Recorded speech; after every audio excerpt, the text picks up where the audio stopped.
Hi.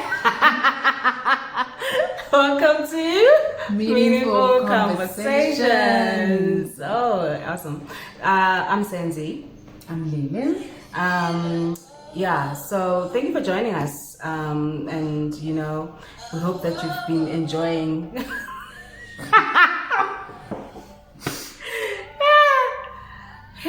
We hope that you've been enjoying our,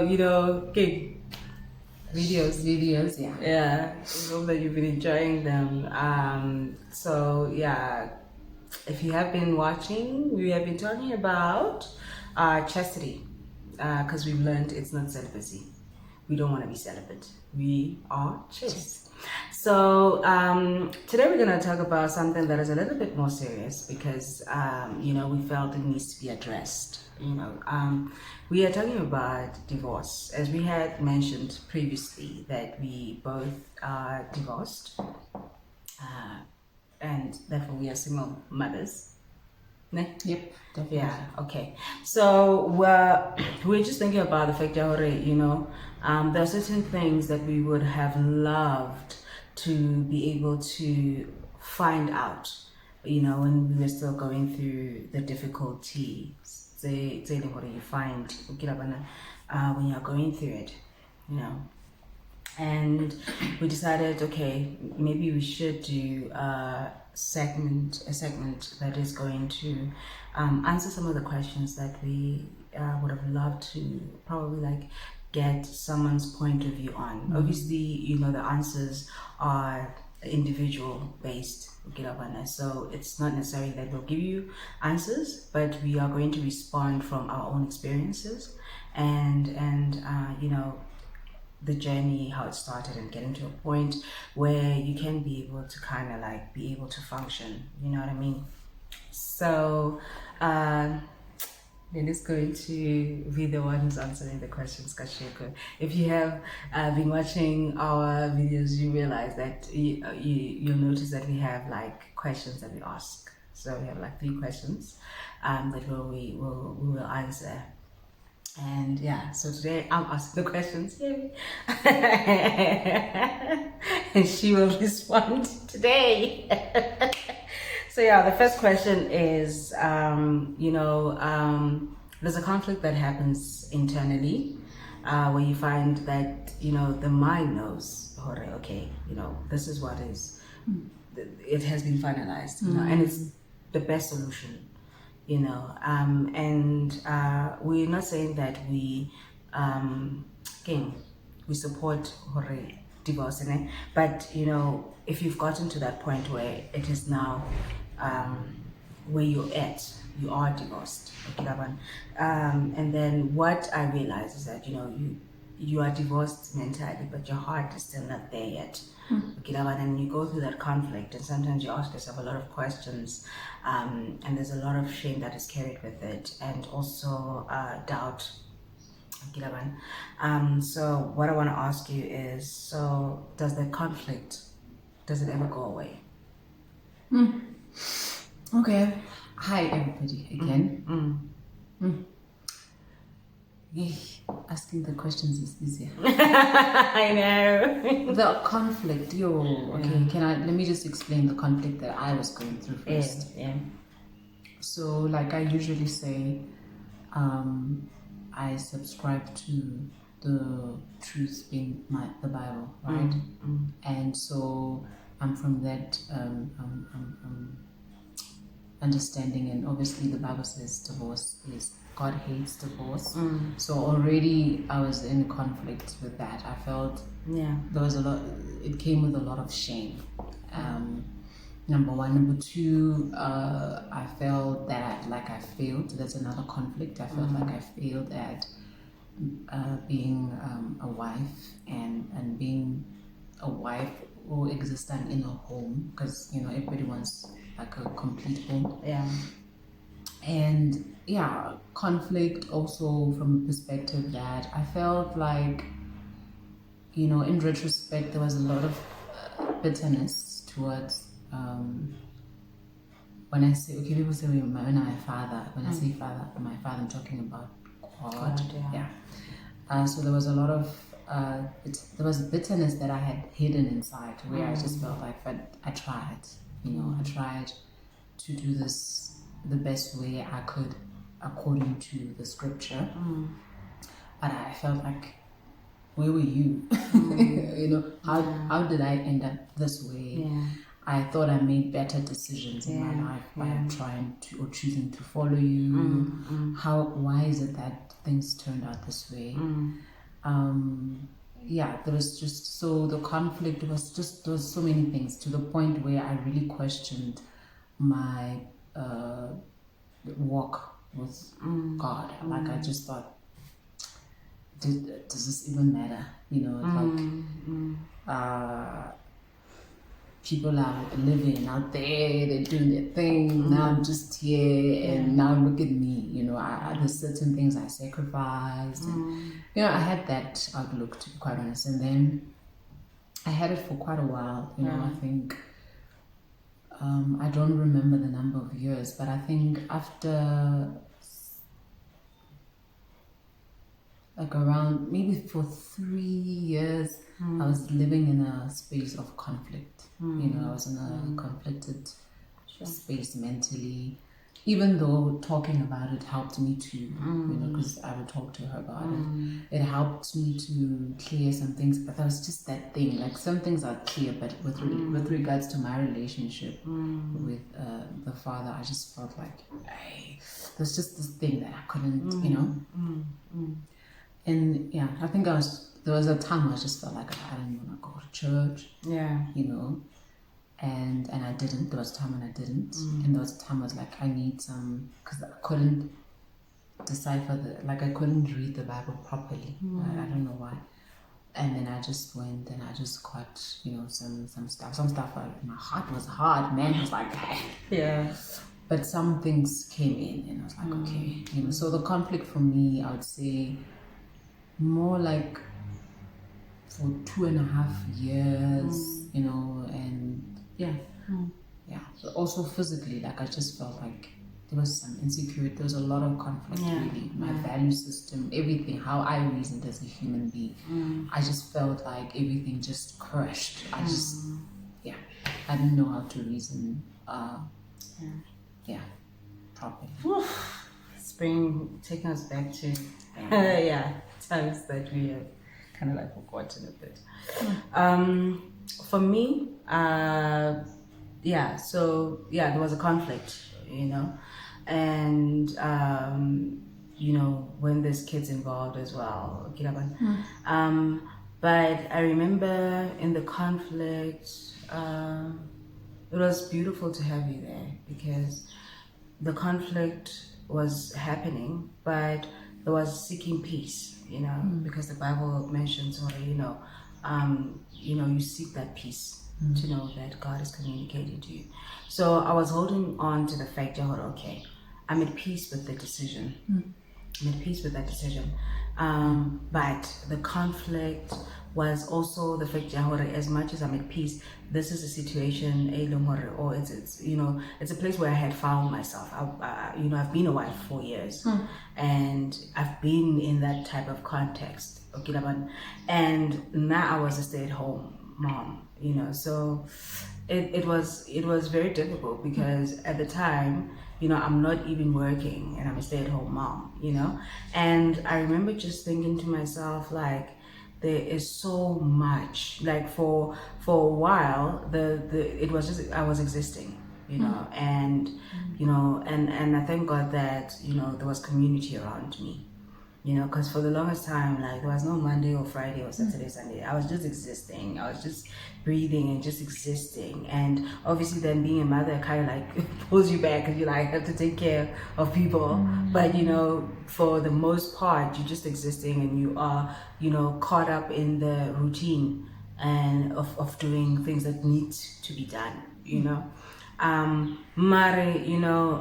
I think the part that is important with having said that is that do not ignore it.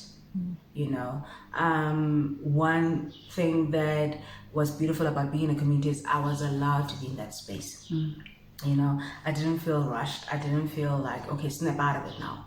You know, I was in there, but it's important to be in there and be around, you know, people that love you, and be in that community of people that are real. And for me, it was an opposite. Like for me, church became a place where I found comfort. You know, like and I'm grateful that, you know, we go to a church, you know, there's not a lot of emphasis on looks and having to dress proper or churchly, whatever. Because there were times when I would just take a jean and a shirt and just dress and go to church. Because, you know, I was not all about that. I just wanted to be in the presence of the Lord. That's it. Because that is where I found comfort. You know, however, yes, it does go away, as you can see. It really does go away. And when you get to the other side, you know, you realize that there was a lesson that you had to learn there as well. So that is important to also still ask the right questions when you find yourself in that space. So it can be conflicting, and it does take long, but I think the amazing part of it is be in it. Don't run away from it. Be in it, and yeah, let it be there. But ask the right questions as well. Be around community. Like, that is what worked for me. That is what worked for me. Yeah. Okay, so the second question is, there's this myth, you know, sometimes never the previous day they're like, I know, be strong, you know, don't allow people to see you like this, girl. And what do you feel about it? And did you choose that route? Which route did you choose? Wow, I don't know. Like, I didn't remember choosing any route. Like, it was so rough. I think I was existing from day to day grace, literally, or rather minute to minute. Because for me, when things were just weird, I was working, so I had like a baby. I had a sorry guys. So I don't know, like, I just feel like most of the stuff I was just carried through it, you know. But the whole thing, I could say for me, because I feel like this thing as well, what happened, like the divorce changed me. It was like, as much as it's not a good thing, but there's great things that came out of it. So that's true. I used to be more, what's the word? Like, guarded, like, sort of like stoic, so like, you know, like I'd be the kind of person like, yeah, it's rough, but my face is like this, yeah, it's rough, you know. And I remember a lot of people would be like, are you okay? Like, one of them was like, are you okay? I'm like, I'm okay. I've seen a lot of stuff before, and you know, it's cool, you know. But it's not like I decided that I want to be strong. I just, to be quite honest, I remember I thinking that if anything, I need to be honest, about where I'm at, and to myself first. Because first I withdrew, I must tell the truth. At first I withdrew. I just was like, I can't deal. I need to find my peace. Like, I had to find myself, my thoughts, where I'm at, what I'm thinking, what I'm feeling. And like, they were all kind of shut out for some time. That's hard to go and fetch her. I was not available, you know. Then after some time, you know, but I was seeking God, you know, seeking Him, in all honesty, and I'm grateful that I had the grace for that, because then out of that, I knew that I had to be honest with myself and with everybody, you know. So that's what happened. Then in terms of when people ask me, I would just be able to say, you know, I would say I'm okay, in a sense that I'm not falling apart, you know. Yeah. But, you know, when I felt something at the time that I felt it, I couldn't hide. Like, even if I wanted to, like, I was just too much in pain. Like, it's just, you know, sometimes you can try and keep things within. Now it was just pouring out. Like, I couldn't keep it in. Like, even if I didn't want to cry, it was just my eyes and my face, like everything just communicated. Like, you know, it's like, painful, like even before I say it, you know. But I think I'm grateful for that because I feel like I was just being broken down, you know, and in order for me to be rebuilt into a different human being, because now I think I'm more open as a human being. I'm less protective of myself. I am protective, but I feel like there's somebody else in charge of me. So I spend little time being worried about what people think or whatever. And yeah, so yeah, but yeah, it's taking us back to memories that we've forgotten about. For now, I was not strong at all. I was not, and but I really am not going to own that. Like, I just feel like that was God right there, you know. It was as if he's like, you know what, in order for this process to not be so intense, just cry this thing, be weak, don't do makeup, don't dress, whatever, just be there, you know. And I remember I was there. I was like, I even went through a process where I cut off my hair, so I started all over, you know. I used to have like long bongos, and then I cut off my dreads. I cut off, like, yeah. But she was there, like God brought her into my life at the right time, okay, and because of the fact that she had already gone through that process herself, you know, it became a little bit easier for me to be allowed, you know, to be able to cry, to have a person that every single day she hears the same thing, and you know, there's crying, but she's there every single day, like she was there every single day. And that is why, you know, I'm just really grateful. And you know, I tell you that every day, you know what I'm saying, or every time when I get the opportunity to, I'm really grateful to have had you in my life, you know. And you can't do this alone. You can't do this alone. please don't. Do not go through it alone. Don't. Like, even if, you know, you hear this and you're going through it and you need, like, send us a comment, or we will also attach like a Gmail or whatever. You know, you need to go through this with someone, okay, because it is intense, man. It is intense, this whole strong thing. Like, as a matter of fact, I feel like we've spoken about it. Like, all the myths that we've been told about, you know, being brave, being bravery is courage, and courage is being fearful and still doing something anyways. You know, you find yourself in it. You know you have to do it, but you still have fear about where you find yourself. Be in a community of people that care about you more than anything. You know, even if it's people that don't even know what you're going through, but be around love, man. You know, be around love, you know. So now I was vulnerable, and as a matter of fact, like Lele said, it was an opportunity for me to come out different on the other side. And I'm grateful. Now, I'm really grateful to have gone through it, and we handled it differently. But one thing for sure is that you are not going to be the same person, regardless, you know. But asking the right questions and being in the right space allows you to come out of there, find something positive, and come out a different, much more,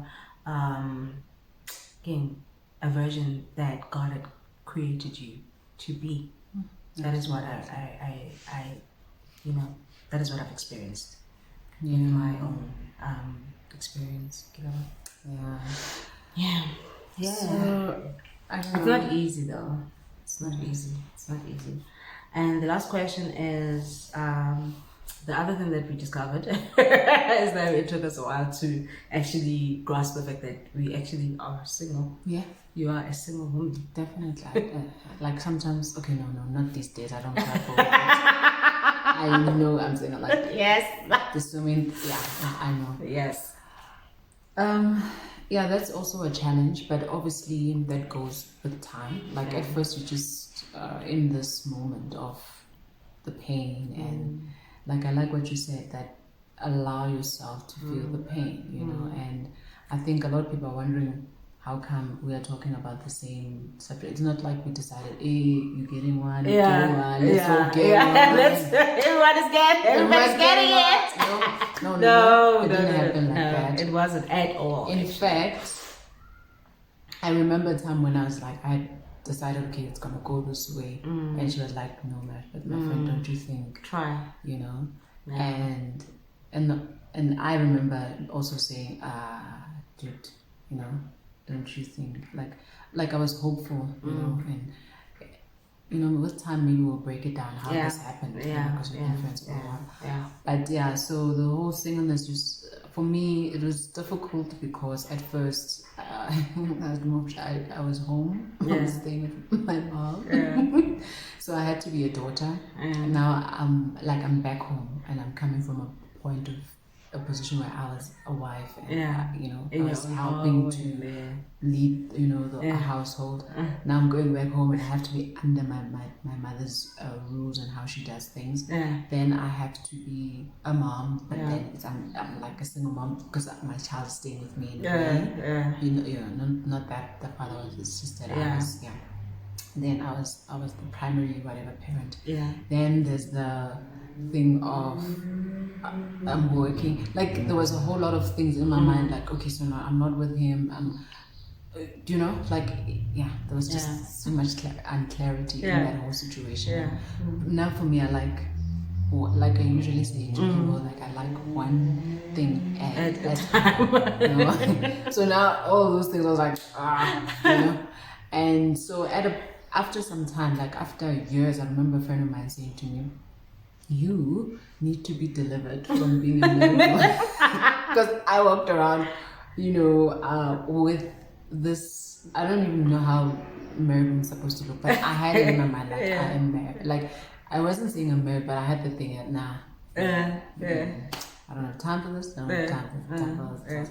But you know, and she was saying, no man, you gotta come out of that, you know, so it takes time to get used to it, but because it's life, man, it continues, whether you want to continue or not, life goes on. Accepting change, adapting to it.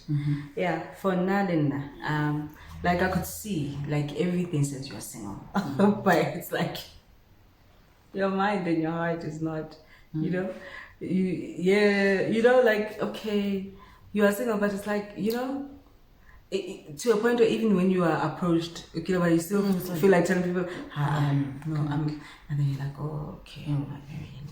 But you know, like it's like I think in the time we should have been in a space where like, I guess I'm just not looking. I'm single, but I'm not looking, and I'm, you know, we're in a different place now. But but back then, you know, I think that is what we didn't fully understand. Or yes, I am single, but I am not looking because I'm not in a space yet where I have even figured out or I'm single. And it takes a while. Like I remember, because you know, I was going through that transition, and you know, and it's not even about whether you are approached or what. I think you're still in a space where you are not looking forward to engaging with anyone, and you just feel like your heart is still really very much like, I'm not willing to play around with that, and you got it. And I think that is good, because it's a way in which God has created us for us to know when it's time to do something or not time to do something. But I remember when I realized that I was single. I remember too. I remember when she realized it. But I also like what you said, because there's also you know, when you were talking about conflict, there's that conflict as well, where sometimes you feel like, you know, because you're used to being in a marriage and you have somebody, there is that thing of needing, like there is the need for another person, right? Because that thing's just been grasped from you, and remember, it's a covenant. It's, you know, and there's the thing of wanting to replace that very quick. Yeah, that thing, you know, not the covenant, but the partner, in the sense of how you coexisted with somebody, and it's normal to go through that. However, like she said, you know, feelings are just feelings.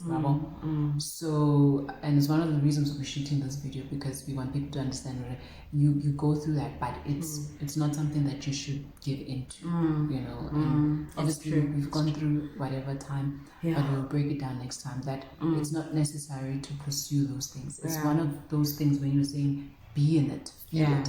You will feel lonely. It's normal, because you're moving from a point of view where you existed in a family and in a relationship, and you were one with somebody. It's normal, but be in it, feel it. It's the same thing as feeling the pain. Allow yourself to feel the pain. Allow yourself to feel loneliness. That a lot of times these days, loneliness, we perceive it as a sign that I need to get somebody. Yes. But not all the time.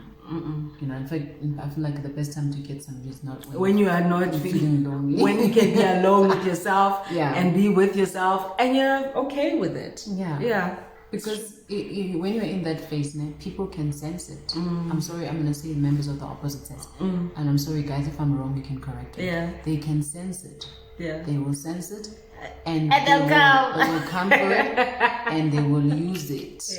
They will use it or abuse it. You figure it out, and I don't want you to figure it out on your own. And we kid people out, like, guys, please, you know, correct us. Or maybe you also go through the same thing. Maybe you experience it the same way, you know, where, you know, ladies can be like, okay, So please comment on that. Please comment. So having said that, I feel like it's a very, I'm sure we're going to have a lot of segments, guys, because it was really a long process from now where I was and where she was to where I am and where she is, you know. But it's coming from a place of love, man. But, you know, by no means we're saying divorce is a cool thing, but in fact we're saying it's rough. It's rough. If you can avoid it, and if you like, it has to be in a place where it is the only thing that gives you peace. Like, it gives you peace to still, even after years after that decision, you can still be at peace with it. And I would also, if it's scriptural, like the word of God is truth. It's truth. So I think now also be like, okay, if it's scriptural, because I don't understand some of the things, guys, like I said to you, but I trust the wisdom. So that's true. So it was a heavy one. It was a heavy one. We're still gonna be here, guys. Please respond by commenting, and there's a couple of stuff that we have mentioned whilst we were, you know, talking to you guys. So if you find yourself in that space and you really would like to have somebody that you can talk to, we are here. We're not saying we're experts, and we'll be able to deal with everything, but we will be giving guidance based on what we faced. And, you know, some of the things we have forgotten, because, you know, when you've gone through something and then you do get to healing, and then, you know, there's a point where you're like, oh yeah, I do have the scar, but you no longer feel the pain anymore. It's like, I did have a scar, it was bad when but I can't even remember the intensity of it. But it does remind you, you can heal from it. The scar means you've healed, you know. So thank you so much. Thank you. Please comment, like, share. Please share this video. And until the next segment, bye.